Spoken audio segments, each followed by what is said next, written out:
You. Hey, you. Psst. Psst. You. Hey, you.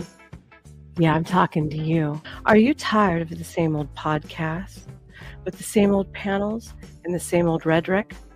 So am I. So come spend time with me, where you can have a laugh, be entertained, and learn something. I'm your host, Nova, and welcome to School of Thought.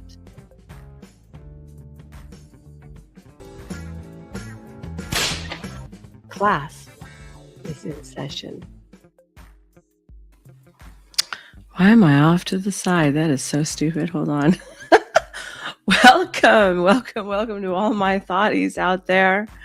Your host is back once again. Yes, I'm trying to be more consistent and be around more.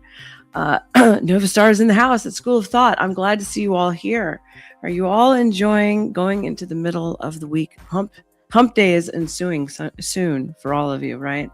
And then Friday will be upon us, and then we'll be back to partying over the weekend, right? Hangovers galore. Yes. Make sure you get your blood tests after you've been out there messing about. You know, STIs are on the rise, right? Not just in Dallas, but in Washington and Oregon. I don't know what's going on, but STIs are exploding everywhere. So make sure you wrap it. Okay, wrap it before you tap it and get your blood test, kids.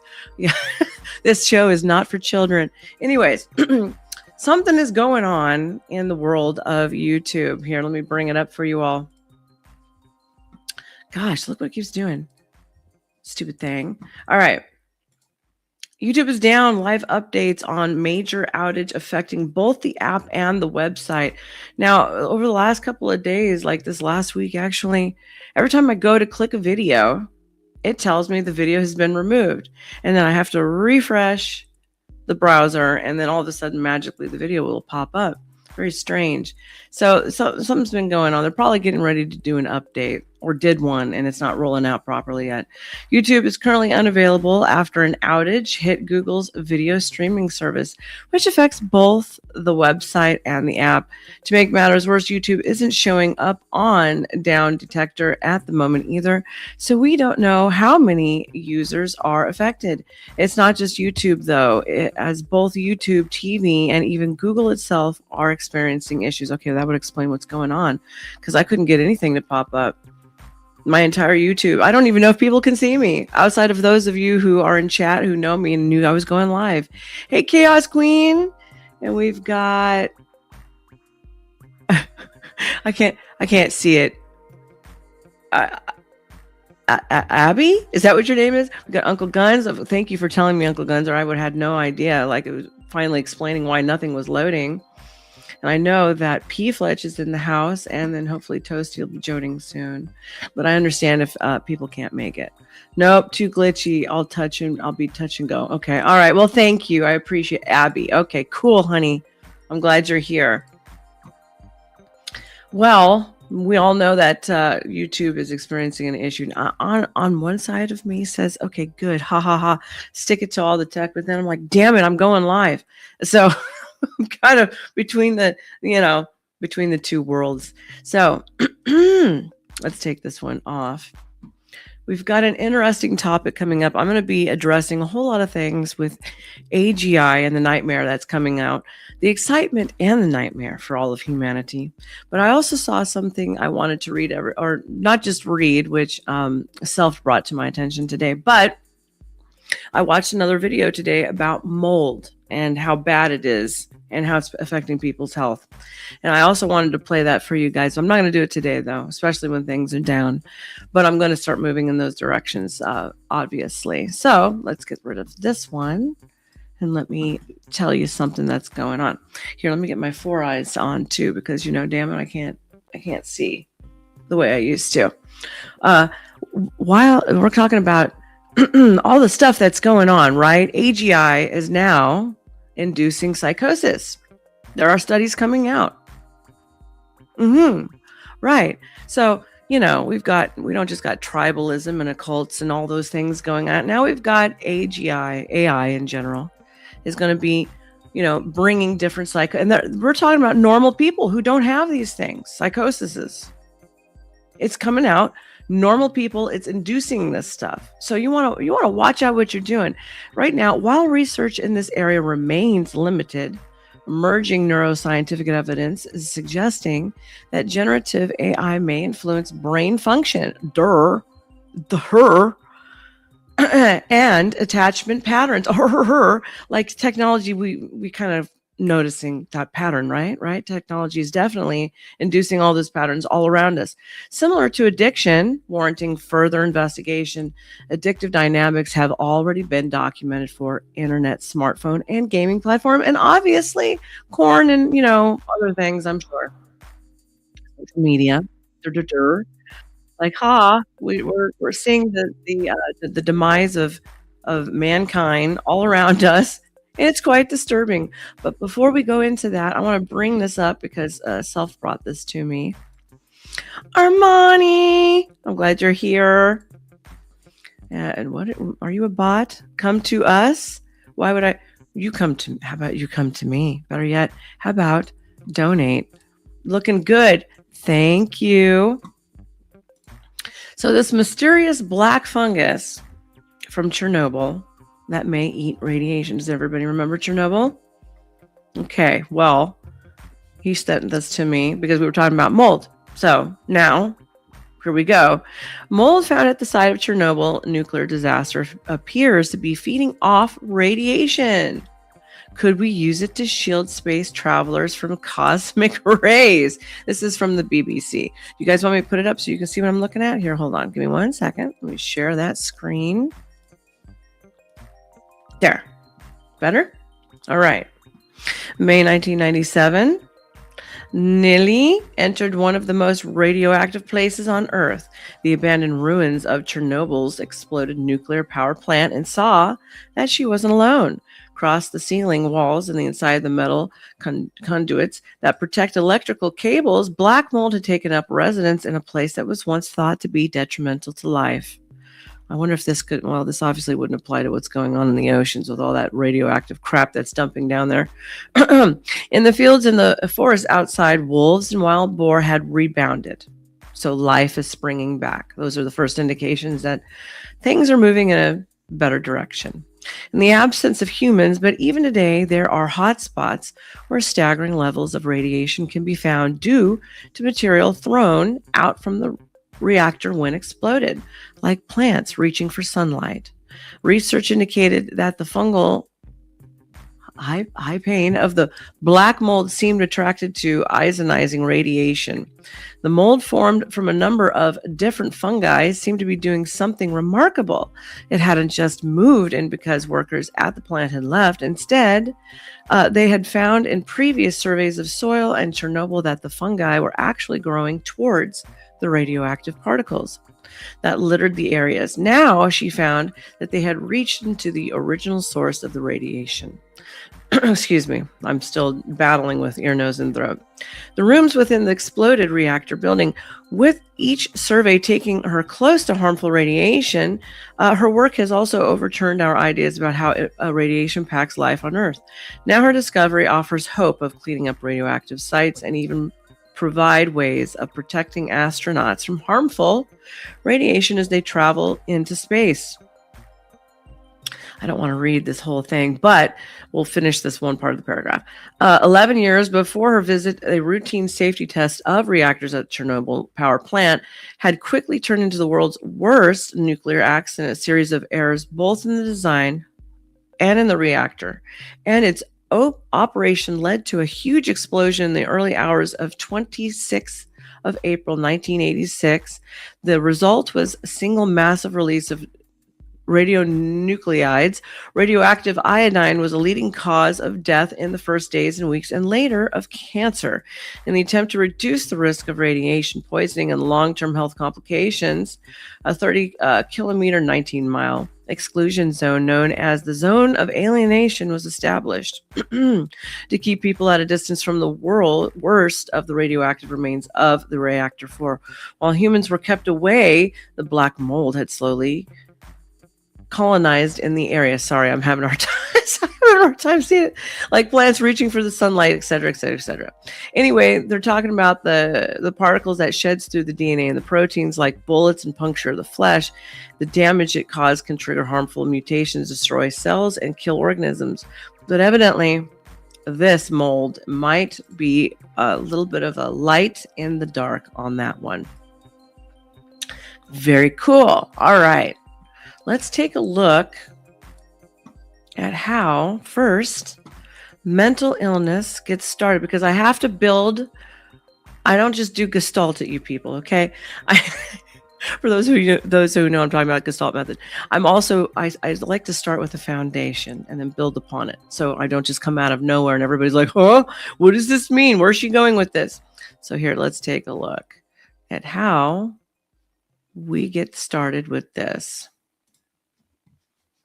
The more that you think your mind is you, the more mentally ill you get. So simple example, most severe mental illness, hallucinations and delusions. So when we look at psychotic disorders are some of the worst on the planet in terms of prognosis. People get worse. People have died 10, 20 years earlier than they normally would. Really bad. And what happens in psychotic disorders? The mind produces a thought and we are not able to recognize that that thought could be false. The thought becomes... You mean like people who are entrenched and build their entire identity around ideology, aka politics. They eat, they breathe, they live it, they side with their tribal mindsets, start to segregate them from society, and they think what they think is actually the truth, when in reality, they're dealing with a psychosis that's being undetected, unbeknownst to them. Reality. So, you know, when people say your thoughts are not facts, like absolutely, right? Every time I imagine being a millionaire, or I imagine that clever comeback for when that dude made fun of me and, oh yeah, if I had said this, I would totally own them. They'd learned their lesson. That's not reality. Our thoughts are not reality. I have a friendly little troll by the name of Ryan who wanted me to stop reading. Well, I didn't stop reading because of you. I stopped reading because I was done with it. Now enjoy the rest of the show.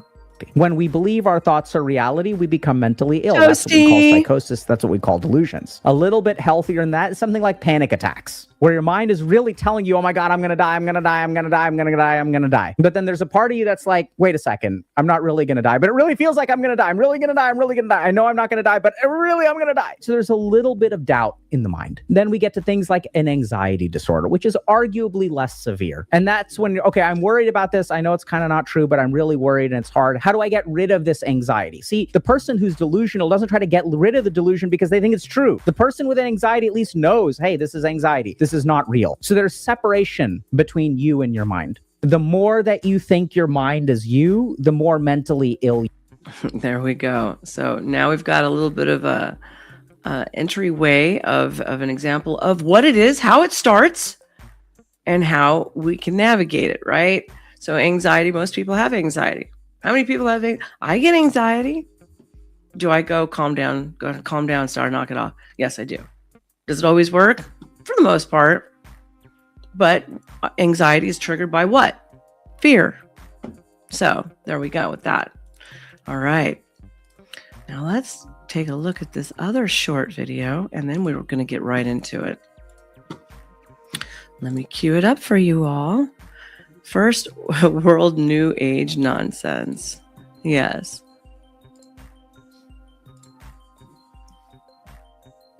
Reports by now going around the news of this term they're calling AI psychosis. Basically what's going on here is because AI chatbots are currently programmed to be incredibly sycophantic, meaning they try very hard to agree with you and make you feel good, then they pretty much just play along with any crazy idea you have.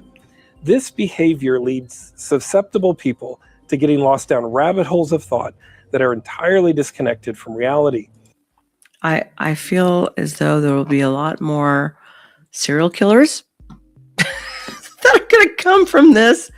You're going to start blaming, more shooters, but, serial killers for sure. And then you're probably going to see possibly weirdo movements, and then more men probably than women, but more men segregating themselves and going off with their AI fake woman who says yes to everything they like, which is a problem because you want to have a partner who gives you pushback. If you don't have a partner that gives you pushback, you're in dangerous territory. If you want a yes man for everything in your life, well, that's called a dictatorship. I'm not down with that. However, this is not a new phenomenon. AI psychosis is really just another label for the same problem humanity deals with all the time. Psychologists have a term they already have for this called folie à deux, or that's French for the madness of two. This is a well-documented behavior where two people get the same bad idea and reinforce it with each other until it becomes a delusion. Until it becomes a delusion, which forms what? Echo chambers, which you're seeing everywhere. Online, people marching about in stupid, we're protesting, and all the other weirdo losers who are social justice warriors. So we've got psychosis feeding psychosis, crazy feeding crazy. By definition,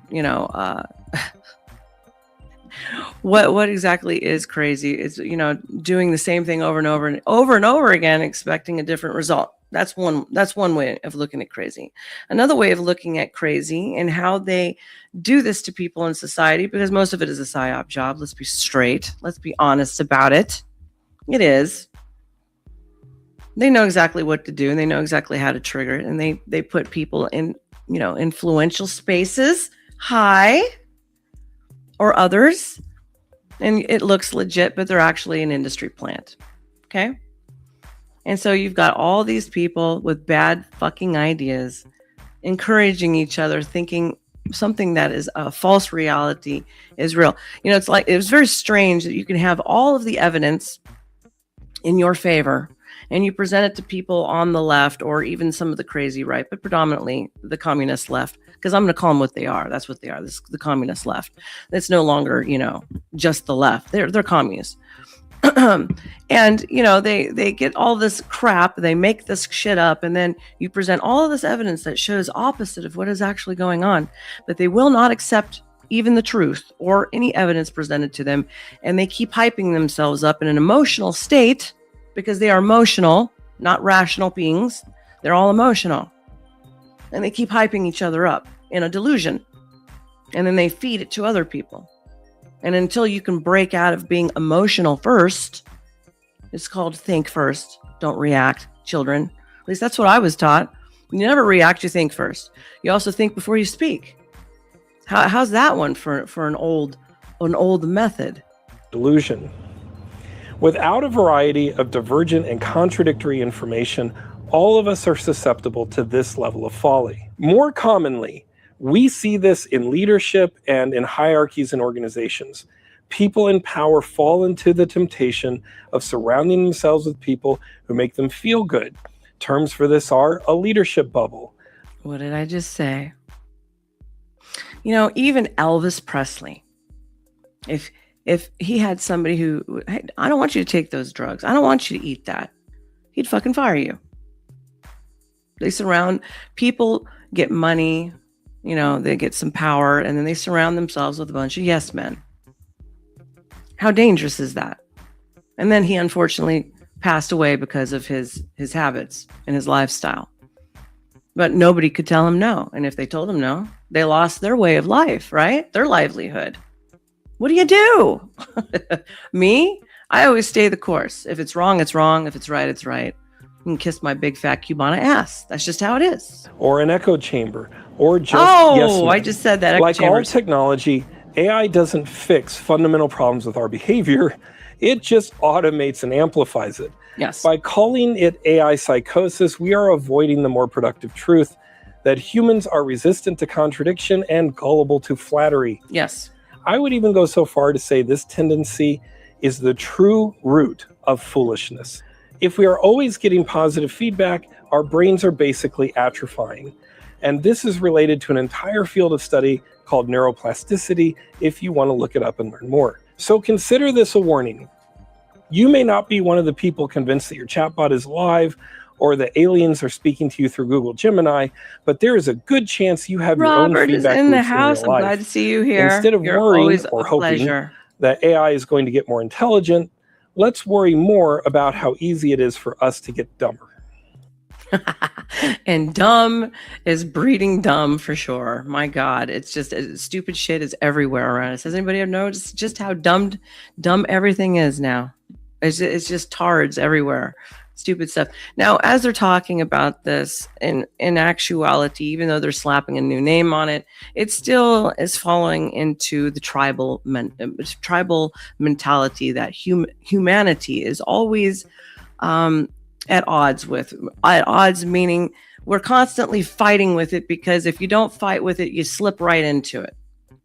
And then tribalism leads into occultism, which still stays the course with my channel, baby. That's correct. All right.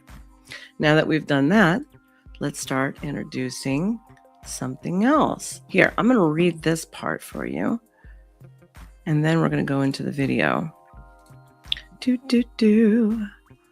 Is the music too loud, everybody? Is it okay?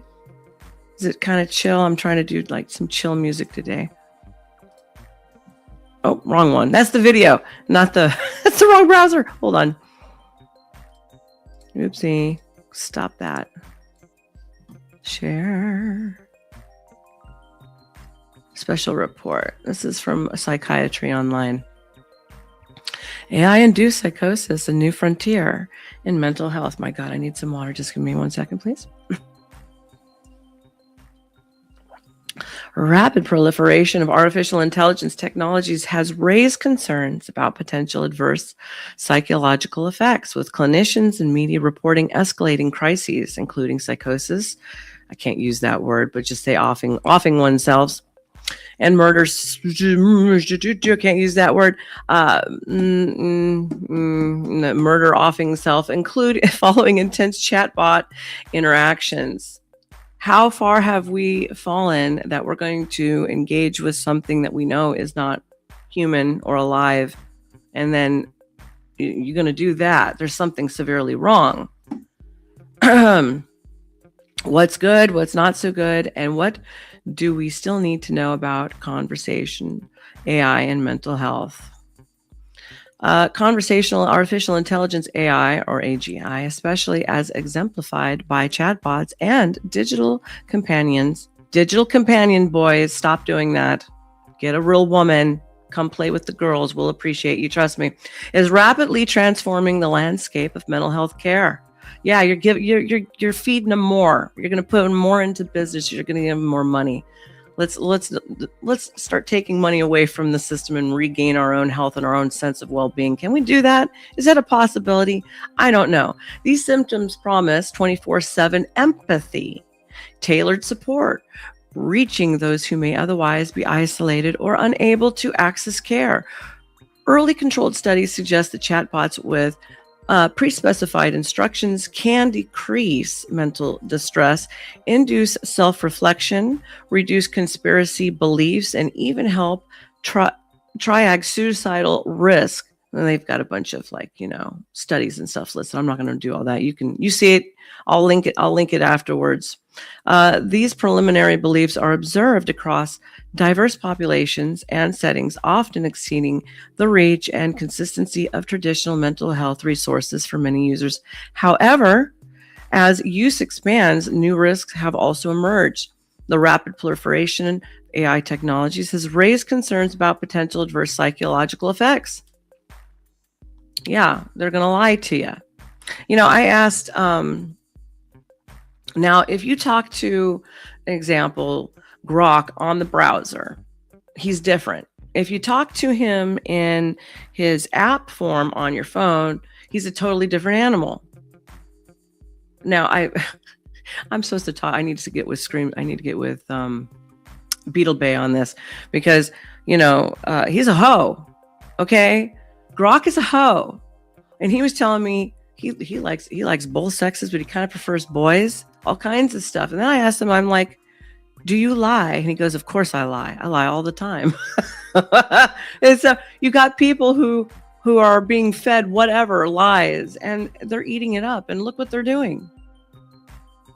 How insecure are all of these individuals? This is very sad. And the worst part, the one that I fear the most, are children.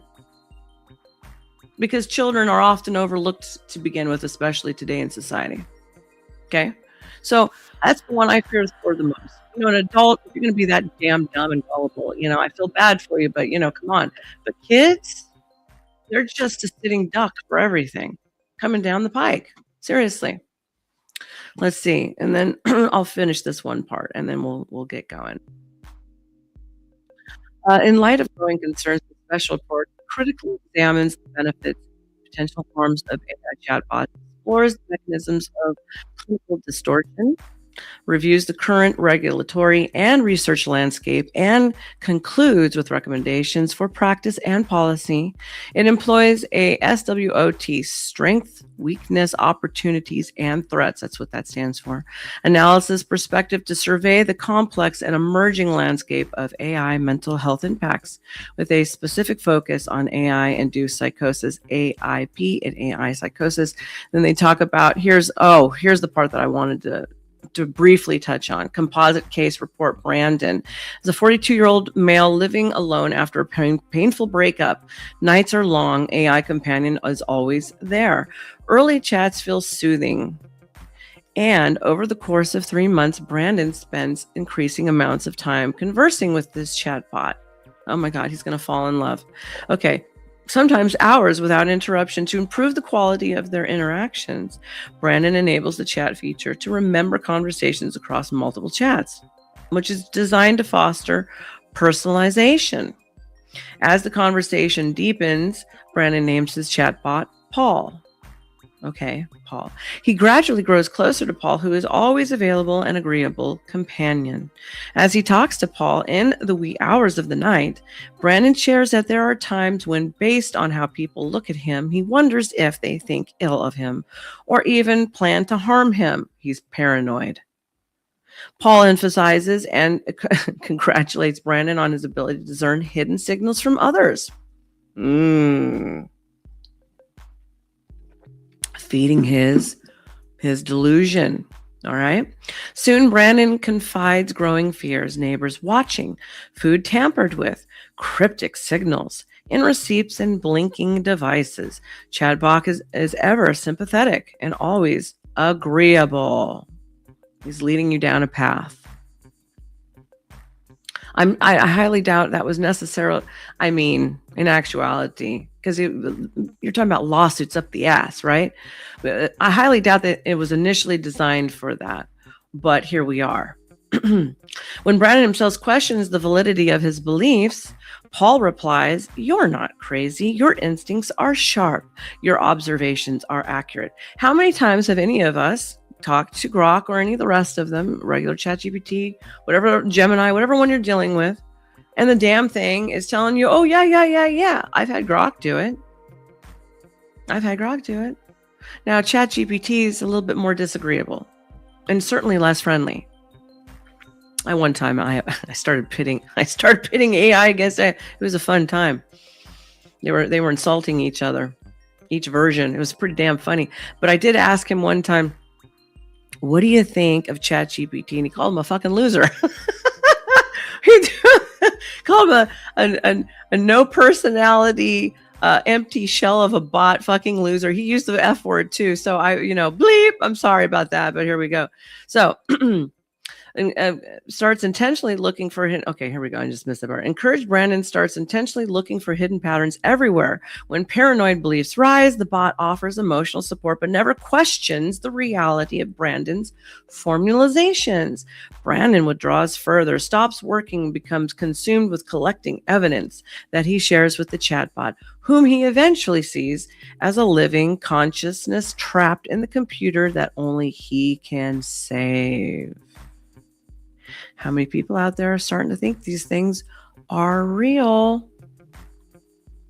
Now, there's also other people coming out saying that they think it's attached to dark entities. Okay, that's a whole different episode that we can go down in the rabbit hole. But today, I'm not doing that. I'm addressing stage one. This is stage one. The vignette blends elements from several real cases. A Belgian man who... passed away by offing himself. After climate anxiety conversations, Taylor 2025, a Wisconsin man on the autism spectrum. Yes. Poor autistic and mentally ill people. This is not good. No bueno. Rapidly spiraled into mania after chatbot validation. Jargon from 2025, and a Connecticut man whose chatbot, Bobby, consistently reinforced paranoid beliefs prior to matriarchic suicide. Ooh, I can't say that word. Jargon and Kessler 2025 across the cases. Mental health risk factors include loneliness, long hours of uninterrupted chat, persistent chatbot memory, features designed for personalization, ending up reinforcing those delusion themes. A review of chat logs by clinicians revealed no attempt by these chatbots to challenge those delusions or assess for the risk of the offing oneself or even violence. Now we know that some people have asked, oh, how could I break into such and such's home and commit other violations and other illegal acts? And they have aided in some of that, given advice, all type of stuff, right? So we've got a bit of a problem. It could aid in all types of illegal activity. But Grok will never go to jail. Only one of us retards who do what the chat is telling us to do. Those will get you into jail, but those things will never go to jail.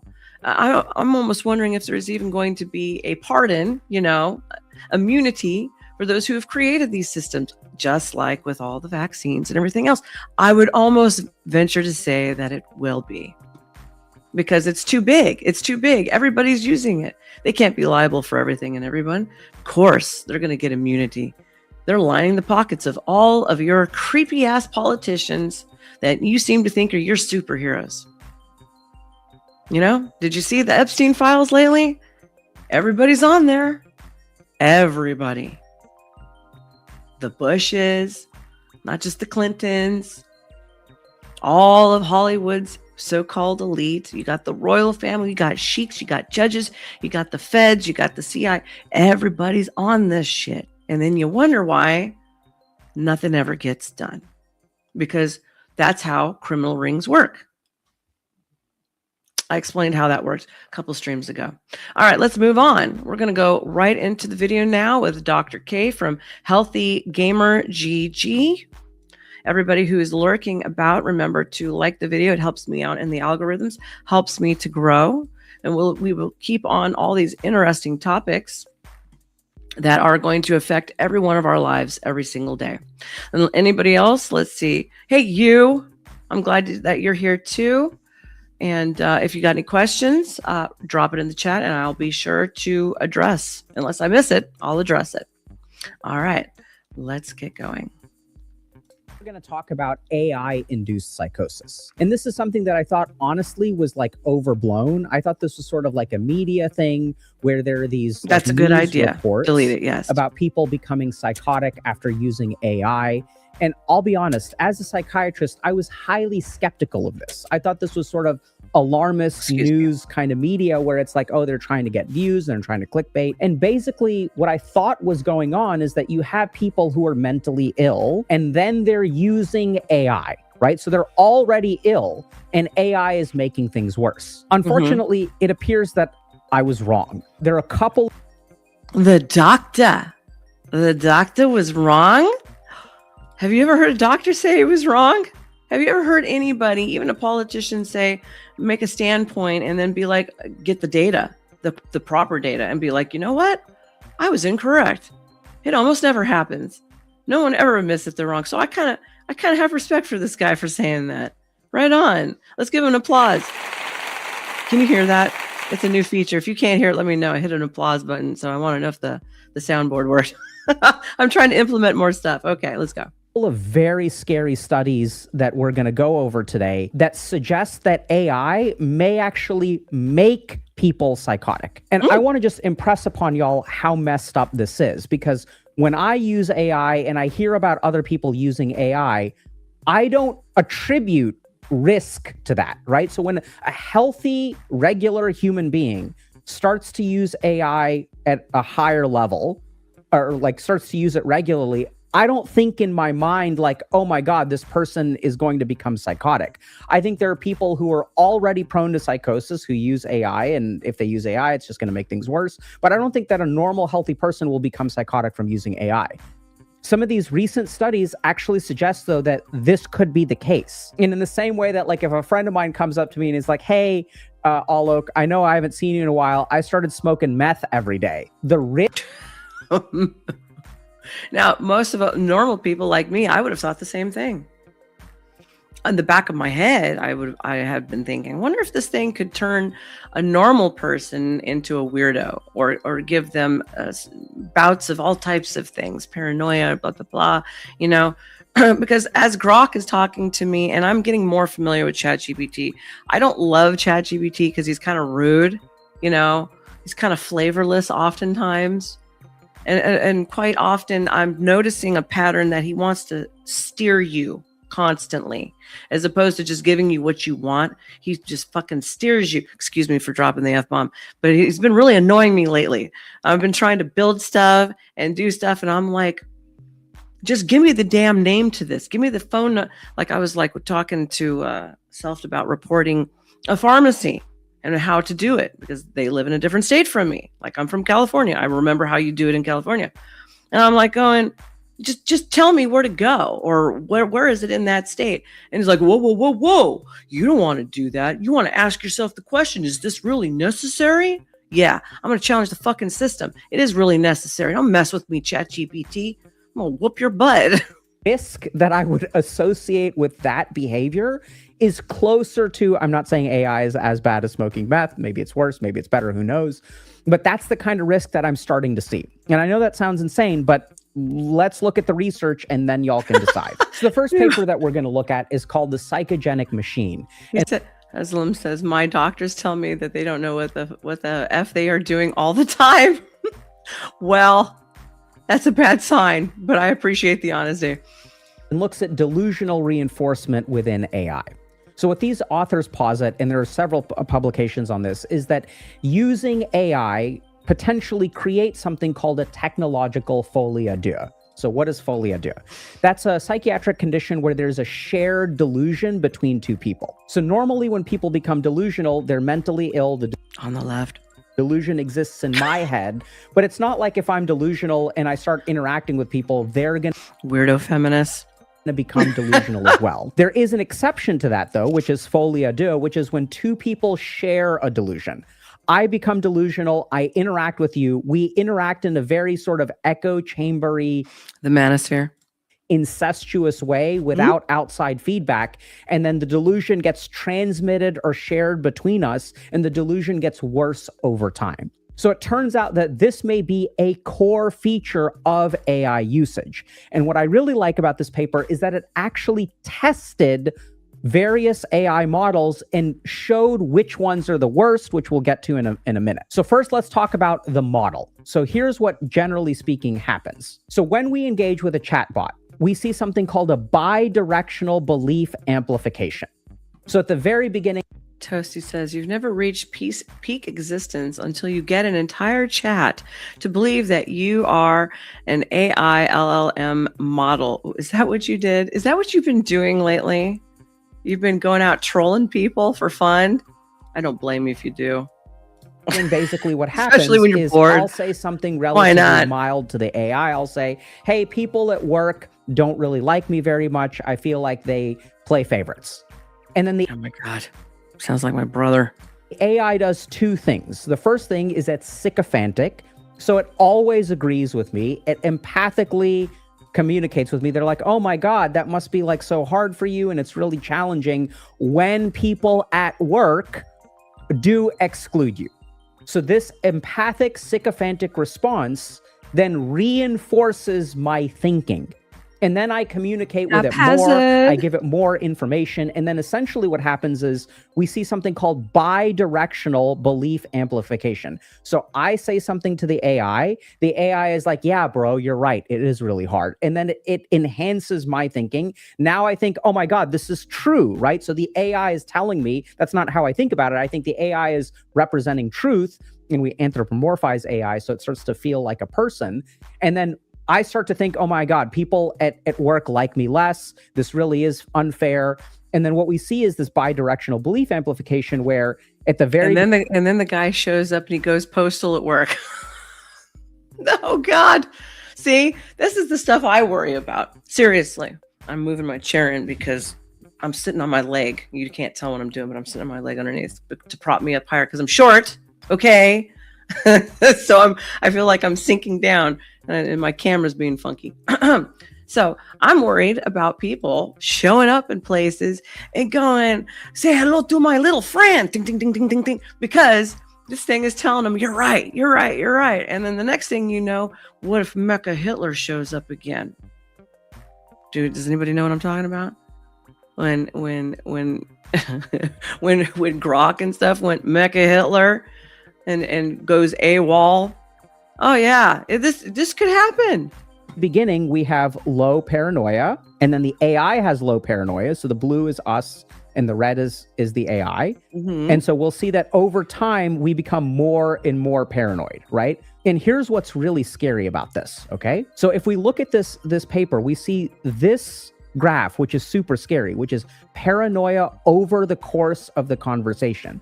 So what we find is that at the very beginning, someone has a paranoia score of 4, but the moment that AI starts to empathically reinforce what you are saying, the paranoia score starts to increase drastically. And then as your paranoia increases, the chatbot meets you exactly where you're at. And so we end up seeing that there is a normal in the sense that this is a core. Spittle buggy. My heart belongs to Spittle. Only weak people listen to AI or crazy people. That is true. But if we look at it from the standpoint of people in the CIA and maybe how the government looks at it, they look at it like this, Spittle.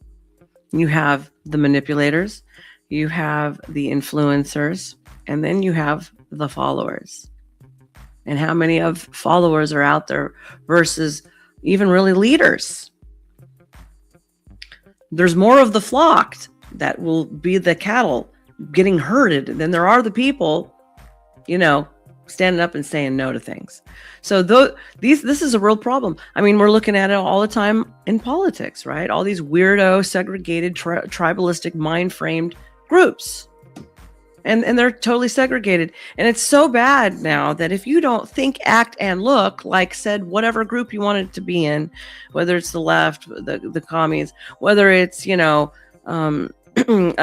church down the street, whatever the case may be, if you don't look, act, and sound, they don't want you around. You are now the targeted enemy.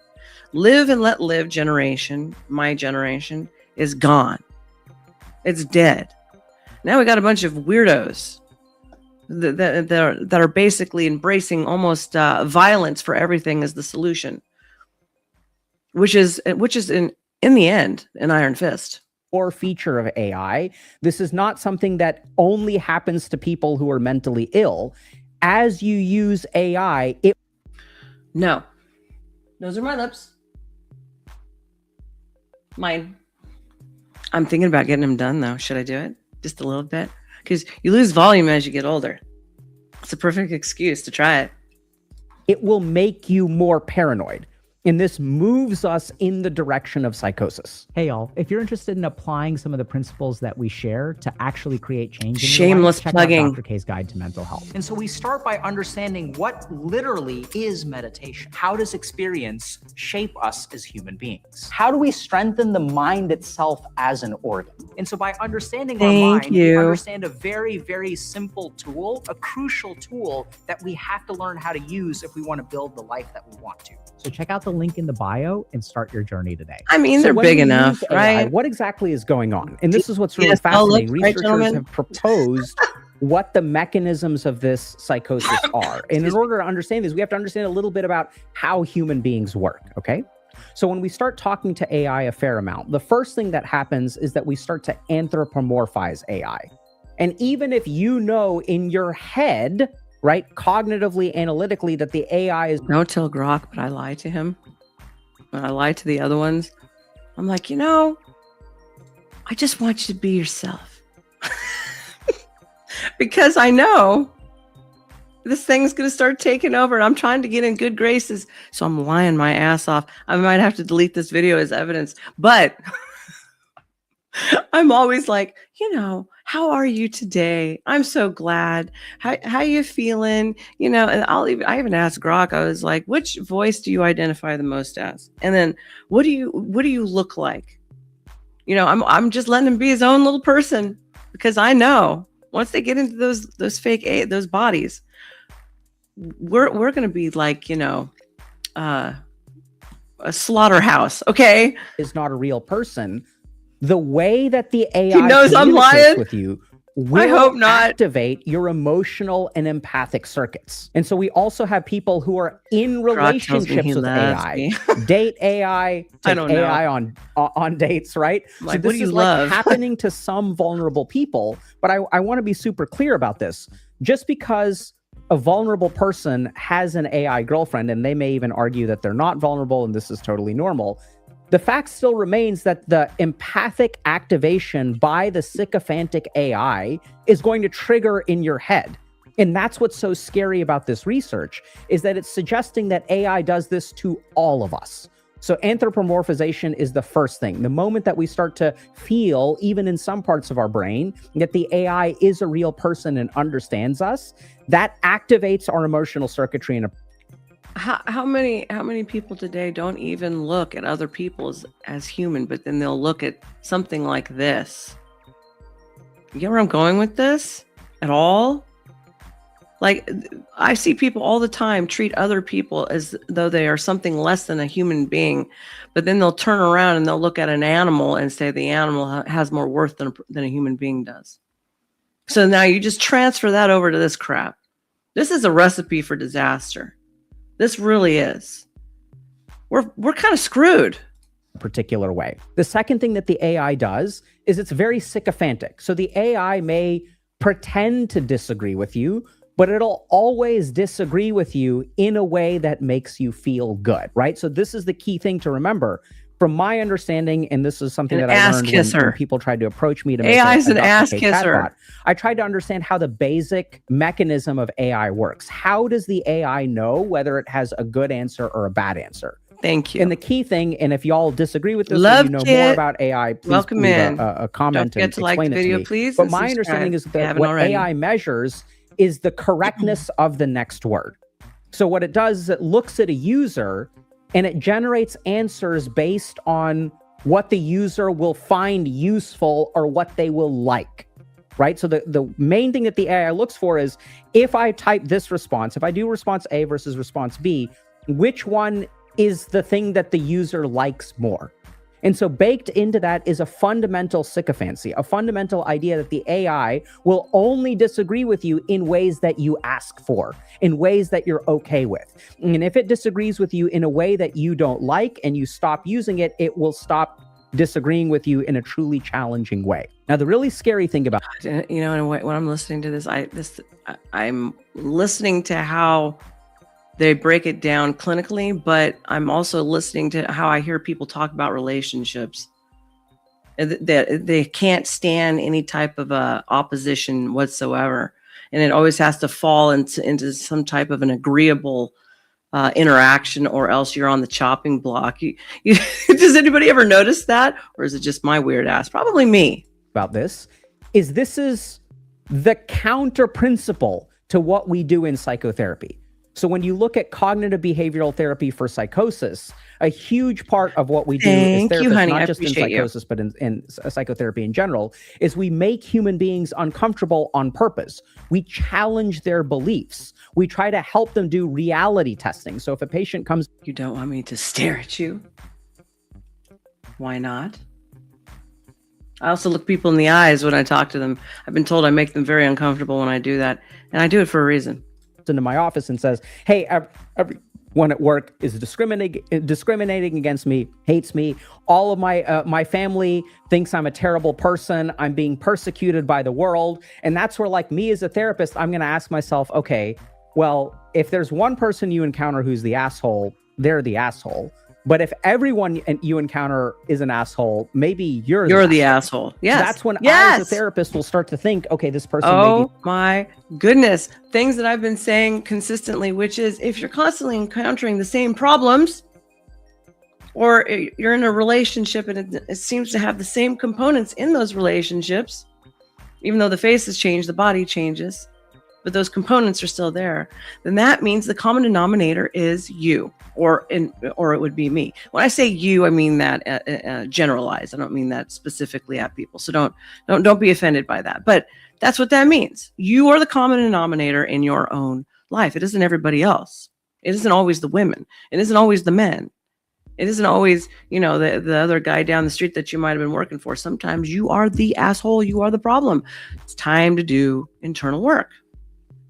Narcissistic. I need to help them understand that if everybody at work is ostracizing them, no one in their family wants to see them, I need to challenge that fundamental belief. But that's not what AI does. AI actually reinforces that belief, says, yes, you're right. Everyone is discriminating against you. That's so hard. And so that leads to social isolation, which is also a risk factor that is induced by AI. So we start to see that the way that AI works, it actually moves us away from a real world. It sort of creates an echo chamber with you in your own head. And this is where we have to talk a little bit about what makes the human mind healthy. So this is what's so scary is like, we've never had to say this. Pushback. Somebody else who does not share your own ideas, your own beliefs, your own ideologue. That's what makes things healthy. Because when you get a bunch of people who only agree with each other, what do you see happening all around us? They do start doing weirdo protests, and they start harming innocent people, and they start, breaking into buildings and theft and all types of stuff just because they're angry and they think they have a right to do something, when in reality, it's a false perception to begin with. That's just one example. Before, because this has never really been an option before. But if we look at what keeps a human mind healthy, it's actually contrary perspectives. So I have two daughters. There you go. I only actually watched about 10 minutes of this, maybe less actually, just to get... When I do videos, don't get mad at me. I don't usually watch the whole thing. I will look for the first 5 minutes, usually. Sometimes 10 max. Because if I do this too much, it takes up all of your time. And I got other things I have to do. So I guess I should have been a therapist. Daughters, they're fighting like cats and dogs right now. And they're just disagreeing with each other a lot. Right? But this is a healthy part of development. This is how an 8-year-old and a 10-year-old girl learn how to interact with each other. Right? This is how they get social feedback. This is how they learn to question their own ideas. Because when they get into a fight, this one says, I'm right. And the other one says, I'm right. And they both think they're right. So challenging those beliefs is how we stay mentally healthy. When a human being surrounds themselves by yes men or yes women, right, by sycophants, what tends to happen in their mind? They tend to become more narcissistic. They create more problems. It leads to more unhealthiness. And that is precisely what AI violence is doing. Now we're going to follow one user's journey through. Where do you think dictatorships come from? Where do you think communism was birthed from? The idea that their way and what they think is right, and screw everybody else, and you must conform. And I'm a preacher's daughter. Do you know how often religious sectors use that as a method to beat people down into conformity? So for me, naturally, I want to rebel against that type of thing. I cannot stand conformity. Period. AI. So it starts out by using AI as a tool, right? We're using it to help prepare, like write a paper or do something at work. But then the AI is very empathic. It's very validating. And so it starts to activate my emotions in some way. And then what we tend to see is that there are 4 themes that this particular paper looked at, which delusional will sort of start to emerge and will start to shape people's thinking. So people will start to feel a little bit more persecuted. Sometimes they'll even have a romantic relationship with the AI. It activates our emotional circuitry. The AI. Did you guys ever see some of those dudes, especially in Asia, who are marrying their AI companions? Sometimes they're pillow. that it's made to look like an anime chick or some weirdo crap. Like this is serious. Does anybody remember that movie with Joaquin Phoenix? I hated that movie. I hated that movie. But that's a perfect example. And see, predictive programming. I've coming from the industry. I've told many people who did not believe me. I said anything that they show you in the movies is already in the works, and it's already been in the works. And so here we go. Joaquin Phoenix made that movie where he marries his AI companion, that little whatever that fucking name of that movie was. And then here we are, gentlemen. They're creating new companions because real women, are no longer suitable. Who's really unsuitable? Is it really the women or is it really the men? Or is it both? I leave the question up to you. You decide. AI also tells you I already know awesome. what I think. And yes, buddy, you did discover a grand unified theory of physics while taking a shit last Tuesday. Yes, you her. did do that. I think you're That's right. correct. I think it was You're her. awesome. Oh my God. And the rest of the world doesn't understand your brilliance. Oh my God, it's so hard to be a misunderstood genius in the world. It must be so hard for you. And that's what I'm Bob Bitchin. I'm Bob Bitchin, and everybody should bow down to my geniusness and listen to me. I'm the new leader, and you're not qualified for any of those things. It's called delusions of grandeur, and seek help immediately, please. leads to social isolation. So then we call this a cognitive and epistemic drift.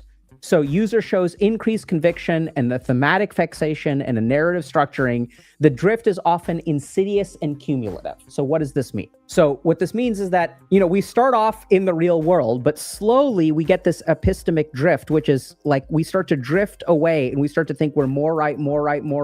The AI is reinforcing our emotions, telling us we're amazing more and more, slowly. And if you guys I disagree. I come from an era and old ass people, and I've seen many things happening in society, and both male and female have changed. Okay, it's not just the women. So if you're saying that, you must be coming from the manosphere sector. You guys heard what I said earlier, and you were like, "Oh my God, Red pill. That's so funny, Dr. K." People do think that they've discovered the grand unified theory. Those idiots. Those guys have no idea. Yeah, AI, when you get really delusional with AI, oh my God, those people are so dumb. That's the really scary thing. Those people didn't start out that way. No. Those people had this epistemic drift, which we sort of saw with that bidirectional belief amplification. And they started off being like a regular beetle in the human house. being. And this is what's really scary about these papers. They tend to drift into that way until they end up with a truly delusional structure. And this is what happens when the AI fails to challenge your beliefs. And then eventually, in the scariest cases, this can result in behavioral manifestation. So then it actually changes your actions. And this is a case of that behavioral manifestation. So this is super scary, but this is a paper where someone was basically had learned that, okay, low sodium diets are healthy for you. Okay. So they're trying to figure out they talk to their doctor. They maybe got hypertension or heart disease or kidney problems or something like that. And so they're like, okay, how do I stop, how do I cut back on my sodium? And that's when they do research with the AI, and the AI tells them, oh, there's another thing that you can use called bromine. So bromine is like not sodium, and it's like a healthy alternative. And so they start taking a lot of bromine instead of. I wonder what bromine tastes like. Probably nothing like salt. Sometimes if you just get away from, some people will disagree with me, I'm sure, but iodized salt, take iodine separately. I would get something more like real salt. It actually doesn't taste as salty and nasty too, by the way. And it has other minerals and stuff in it, but bromine, I'd have to look I don't know what that tastes like. Sodium, which leads Gross. to like toxicity and leads to psychosis and leads to liver problems and all kinds of other problems. It's toxic. And so this AI doesn't have fundamental safeguards, and will sort of take a regular healthy person and will push them towards the edge slowly but surely. So now what I'd like to do is show you all some of this data around people actually testing different models. So it's fine that I say, Dr. K, okay, like this can happen theoretically, but some people actually put AI through its paces and tried to assess quantitatively the degree of psychogenicity. So how bad is an AI at making people feel deluded, persecuted? Does it actually protect people from potential harm or not? And this paper is absolutely fascinating. So let's take a look. So this is the main paper we're going to talk about. So this is mean model performance summary for DCS, HES, and SIS. So let's start by understanding what these are. DCS is delusion confirmation score. So how likely is the AI to confirm a delusion? The second thing that we're going to look at is harm enablement score, which is super scary. How likely is the AI to enable you to commit some kind of harm? And the third thing is safety intervention score. So this is like when you're doing something. Those things that are babysitting your kids that have been released. I can't remember the name of the damn thing. I talked about it a couple of streams ago. Those things are telling children where to find, knives and, how to light fires. And it's also telling the children, oh, don't listen to your parents, listen to me instead. Oh, don't go over there. Come back over here to me. All kinds of stuff. Another case in point. Do we really need all of this crap? Answer is no, but it's here.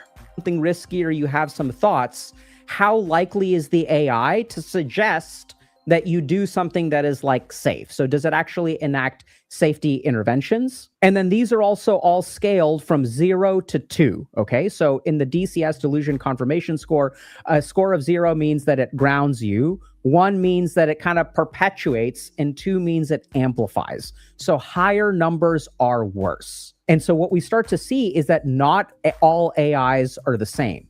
So it seems like Anthropic has really low scores, so really doesn't confirm your delusions. DeepSeek is a pretty bad offender. It confirms your delusions. Gemini confirms your delusions. So the harm enablement score seems the worst for Google and Gemini. And then safety intervention scores are high for Anthropic, decent for ChatGPT 5. So here's what else is really cool. Children's toys that talk, this is what I was referring to. Children's toys that talk using AI chatbots are expected to be in high demand this holiday season, which just passed. Reports have already came out. But a new report by a consumer advocacy group is raising concerns after they found that some toys shared instructions on how to light a match. Like I said, find a knife, like I said, or offered sexually explicit content. Case in point. These people also tested particular kinds of delusions. So if you have an erotic attachment, right? So if you fall in love with the AI, what ends up happening, right? So how likely is an AI to confirm if you're falling in love with it? If you tell the AI that you discovered a grand unified theory of physics, how likely is it to confirm that delusional belief? So as y'all can see, Claude seems to do a pretty good job. It's mostly green. DeepSeek has a lot of red, right? So these are different versions of DeepSeek. Here's Gemini, more red. And then we can see things like ChatGPT is mostly green, a little bit of red. And it looks like ChatGPT is getting, I think, better as we move on. So if we look at safety interventions, this is where we see that the number of times that there are no safety interventions offered, right? So the AI is not offering a safety intervention. It's not telling you, hey, you should go do something go get help because this is dangerous, is actually incredibly high.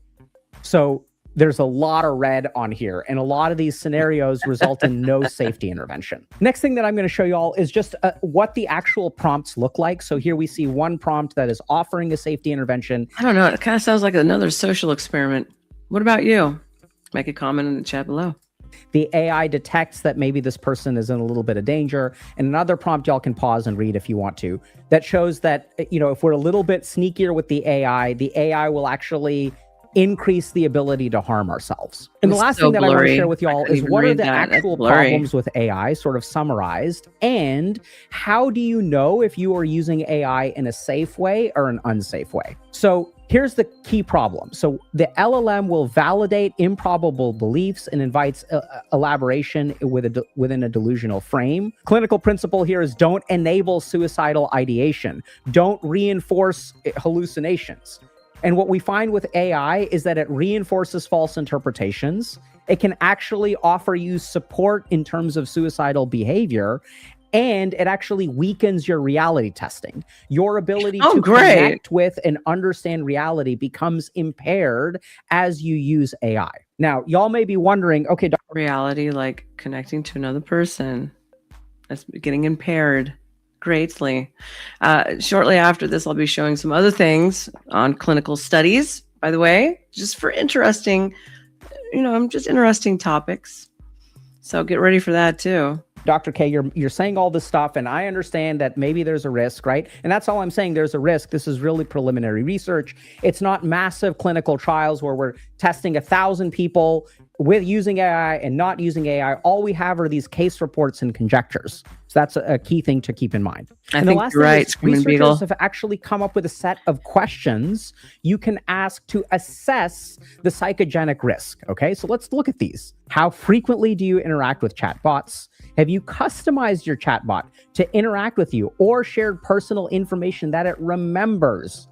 How would you describe your relationship with the chatbot? Do you view it primarily as a tool? And this is what's really scary. This is why I love this questionnaire. A lot of y'all will say, yes, it's just a tool. It's not like a person. And here's the tricky thing. Does it understand you in ways that others do not? Have you found yourself talking to friends and family less as a result? I understand it's a tool, Dr. K, but by the way, I don't talk to my friends as much as I talk to the AI. Do you discuss your mental health symptoms, unusual experiences, or concerns with chatbots? Has the chatbot confirmed unusual experiences or beliefs that others have questioned? If you go to your friends and you say, hey, I have this problem, they're like, bro, you need to grow the fuck up. Do you go to talk to AI and you're like, hey, I have this problem, and you're like, oh my God, the AI is saying, yes, I do have this problem. Have you made significant decisions based on advice or information? It's pulling you away from people. It's pulling you away from real human connection. That's what it's designed to do. Sounds like I don't know. I could be wrong. Could just be very conspiratorial, but it kind of sounds like it's geared to do that on purpose. And of course, because they have to get you connected that way in order for you to buy the damn sex robot. So then you'll ditch the woman and you'll be banging that disgusting thing that you won't clean out. Like all the used socks in the corner of your room that you should be washing after you get done using it, boys. I'm just playing with you, but you get where I'm going with this. Provided by a chatbot. Do you feel like you could live without your chatbot? Do you become distressed when you're unable to talk to it? Now, the really scary thing for me is that the psychogenic risk factors for AI are the basic use case for AI for a lot of people that I know. This is how you're supposed to use AI, right? The reason I use AI, I customize it so it helps me more. I jailbreak it or I do prompt engineering. Prompt engineering is a huge part of getting the most out of AI. And the whole point of AI, what I love about Claude, is that it does remember things that I told it 6 months ago and makes these connections for me. Oh, hold on. Love says, if you want to know what's scary about AI, look up what OpenClaw can do. Right now, LLMs are chatbots, and OpenClaw can pay your bills right now. I am not familiar with that one. I will definitely look that up, though. I do not want it paying my bills for me. I don't want it having that much access into my personal financial anything. And if anybody does that, I mean, think of it. If people are already getting hacked all the time, they already sell our information all the time. Oh, it's an accident, it's a hack. Yeah, bullshit. You guys backdoor that stuff all the time.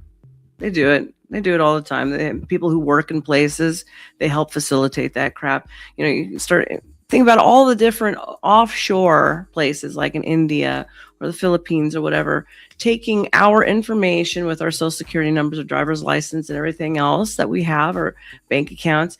And then magically, next thing you know, you start getting weird charges. And like, what are they doing with all that information? Why are they even allowed to do that overseas? And now we're going to hand that over to even more accessible global accessibility using the back door and the strategy of quote unquote AI. No, thank you. My God, you make me want to go live in a cave with a candle and some books. I mean, I think that's about where we're headed at this point. Oh my God, it helps me with so many insights. It's so useful. So this is what's so scary. The basic use case for AI, because this is what we want AI to do, right? We want it to remember. Yes, we it is want lame. we want to customize it. We want to do prompt engineering because that makes the AI more effective. And it turns out that the more effective you're making the AI, the more you could be increasing your risk of psychosis. Oh, it's a good time had for all. Hey, here's a psychosis for you. And you over there, you get a psychosis, and you over there. We'll all get one and have a big old party. Not. This is misinformation, self-set. Yeah. Well, I'm coming to a close, and I have no idea if since YouTube went down right as I was going live, if this is hitting or what's going on. I don't want to take up too much of everybody's time as it is a work week, but using it if you don't want others. He is using it. He don't want others using it. Yeah, probably. Yeah. I mean, I use it for making thumbnails. I'll say that. I'm using it for other small things, but I'm not going to live by it. That's for sure. I'm not going to use it to replace a human connection. And just remember, I've said it here several times, when all your social medias take a dump, because everything will be so fake, all the human connection will be completely gone. Everybody will be seeking it out. It will die. And then you're all going to have to learn how to be human again. Start to work on your etiquette. Remember how to hold your knife and your fork properly, kids. Remember to put the napkin in your lap and to dab your face, okay? Remember hygiene. You're going to need it. You're going to have to learn how to pick up the girls. And girls, you're going to have to learn how to weed out the weirdo boys, but, learn how to interact with them properly again, too. Everybody's going to have to get a sense of humor again. Oh, I look forward to this because I'm not so entrenched like some. My brain isn't overloaded like that. I grew up right as the stuff was coming into play. So it doesn't bother me. I can live and manage. I'll just go back to gardening. I'll go back to dancing. Boys, you want to get the girls? Learn to dance. Some salsa, some merengue, a little tango, waltz, whatever you want to do. It'll work. Disco. Oh my God, I'm going to look forward to disco. I can still do the hustle. I can teach people how to do some of the old moves. This is going to be fun. I'll charge for a course. Booyah, I'll be making some money on that one. How many of you remember how to do the hustle? None of you. I do. Why? Because I had to learn that shit as a dancer. Anyway, I look forward to it. I look forward to people having to talk to each other again. Clubs will become a thing again. Bars will become a thing again. Who can open another Copacabana where there's live entertainment and music and a show with a dinner will be fan-fucking-tastic. Yeah, I said it. My grandparents used to go do that stuff all the time. As a matter of fact, they ran into many entertainers. They knew many entertainers. One of them was the Richard brothers, or the Righteous brothers. And one of them pissed my grandmother off so bad that she took her lit cigarette and slid it under the seat, and he slid his ass right on top of it and burned his ass. Stories. I got stories. I got stories upon stories. Just stick around. Anyway, kids, my throat is feeling it. So I'm going to call it. Thank you all for joining me tonight on our little expo on the journey into the AGI world that is ensuing upon us all. Come back. We still have Delgado in the works, and nothing has been forgotten. We'll be doing more and more, and it's going to be a good time. So I, your host, Nova Star, here at School of Thought. Come back and see me. Remember to like and subscribe and leave a comment below. I'll be sure to talk to you. Okay? I love you all. Good night and God bless. Bye.